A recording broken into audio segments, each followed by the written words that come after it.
des auteurs sélectionnés pour le thriller.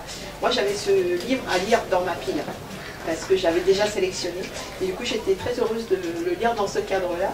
Ravi de l'apprendre. Voilà, donc c'est complètement surprenant. Tchernobyl, pour nous, c'est très loin.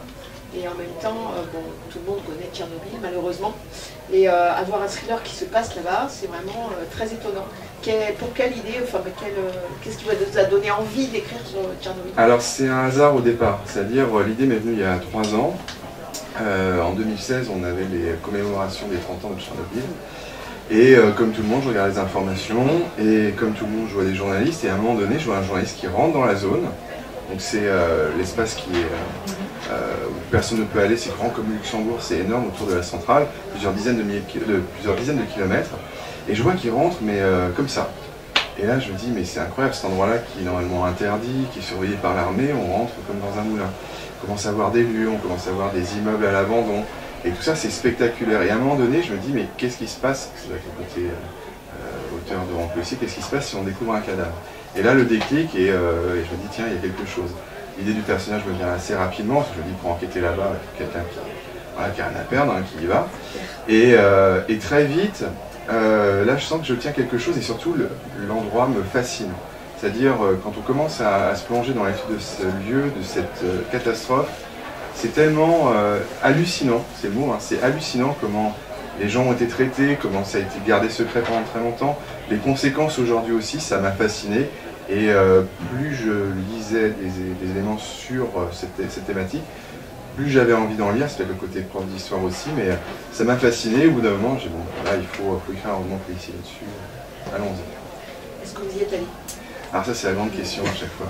Moi, je m'invente une histoire où j'ai vécu 6 mois dans la nature, avec un couteau, et voilà. Et il y avait les loups la nuit et les ours, et voilà, de tête. Mais non. En fait, cette question-là, je ne me la suis même pas posée au départ. C'est-à-dire, moi, je travaillais comme un historien, comme si c'était une ville disparue. Voilà. Et je travaillais à partir de sources littéraires, des sources, comment dire, laissées par les touristes, puisqu'il y a beaucoup de tourisme là-bas. Des sources sociologiques, etc., des ouvrages d'histoire. Et c'est juste quand mon éditrice m'a demandé à un moment donné, mais est-ce que tu y es allé? Je me suis dit, tiens, je ne t'ai pas posé la question en fait. Pour moi, c'était pas un lieu où on pouvait aller. J'étais resté sur un truc assez ancien. Voilà. Je me suis dit ça, c'est pas un lieu où on pouvait aller. Oui, voilà, c'est ça, exactement.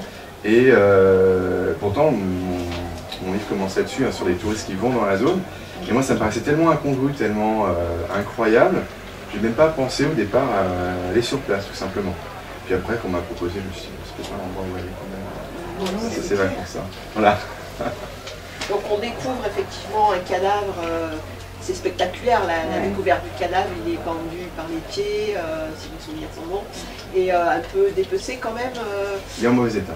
Il est en très mauvais état, donc on part sur la... D'abord il y a un premier cadavre, puis après il y en a un autre, et on découvre petit à petit pourquoi ce cadavre, et c'est toute une histoire qui remonte et oui, au soir de l'explosion, justement, avec un premier double meurtre, une espèce de cold case en fait, on doit suivre le déroulement, mais en parallèle, hein, on va découvrir à la fin ce qui s'est vraiment passé. Et en fait, un meurtre au présent, dans les années 2010, on va dire 2017-2018, qui est le fil directeur avec 2 enquêteurs, un qui est ukrainien, qui est dans le commissariat de Tchernobyl, donc qui a un petit côté un peu western, parce qu'il doit s'occuper d'une région où finalement les gens ne veulent pas aller, où il y a quand même beaucoup de criminels qui se cachent, où il y a énormément de trafic. Et de l'autre côté, un policier russe, qui est très particulier, celui qui n'a rien à perdre justement, il faut lire le livre pour comprendre pourquoi. Et en fait, ce policier-là, il est payé pour aller enquêter sur le même meurtre, sauf qu'il a une mission un petit peu différente. C'est pas seulement trouver qui a tué, mais c'est aller un petit peu plus loin que ça. Et vous avez fouillé comment la police travaille, parce qu'ils n'ont pas forcément les mêmes méthodes que les nôtres. Vous avez enquêté comment? Alors les sources étaient un peu compliquées à trouver sur la police. Alors la police russe, c'était très compliqué. Ça communique pas beaucoup. La police ukrainienne, c'était un petit peu plus facile parce que il y a un peu plus d'ouverture depuis quelques temps, et puis ils ont réformé leur police, donc il y a plein d'articles dessus et je voyais comment ça fonctionnait. Et en travaillant aussi avec je parlais des touristes tout à l'heure, il y a aussi beaucoup de récits de gens qui sont allés là-bas, où ils sont un petit peu écartés, hop, la police était là, etc. Donc j'ai pu comprendre comment ça fonctionnait comme ça aussi.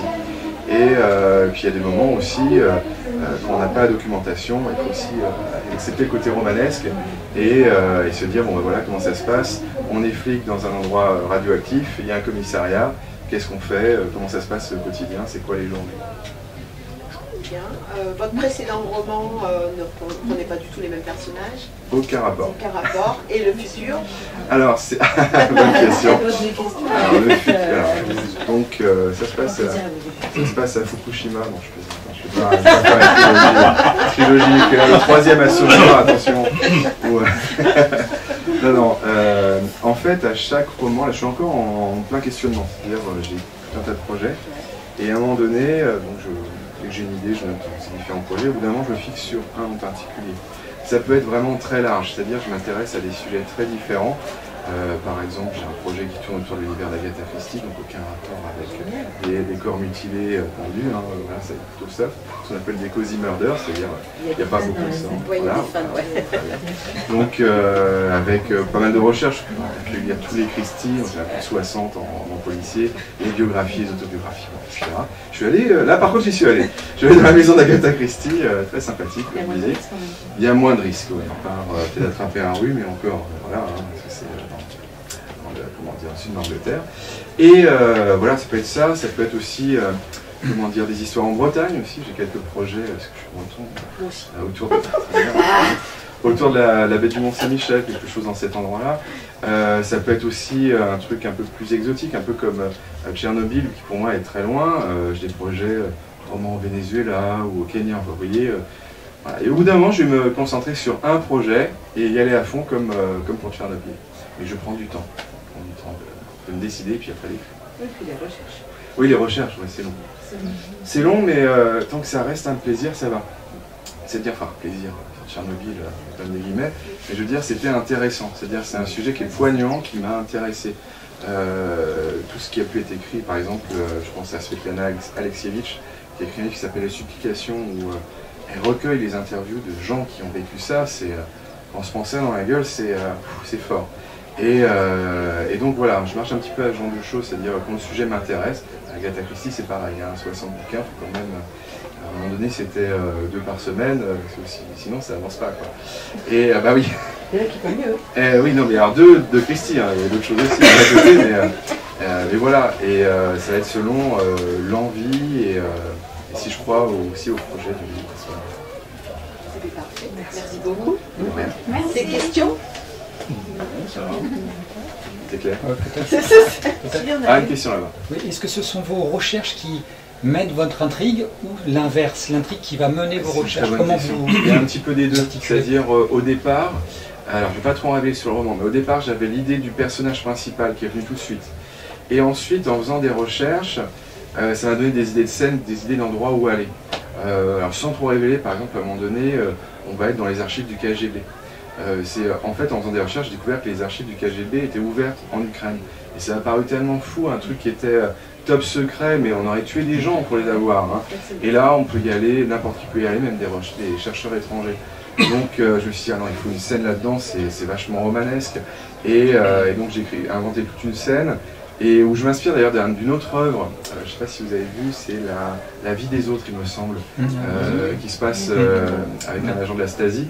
Et j'avais ce petit souvenir en tête, je me dis, ah, on va essayer de faire quelque chose qui rappelle au lecteur ça, et on sera dans ces archives du KGB.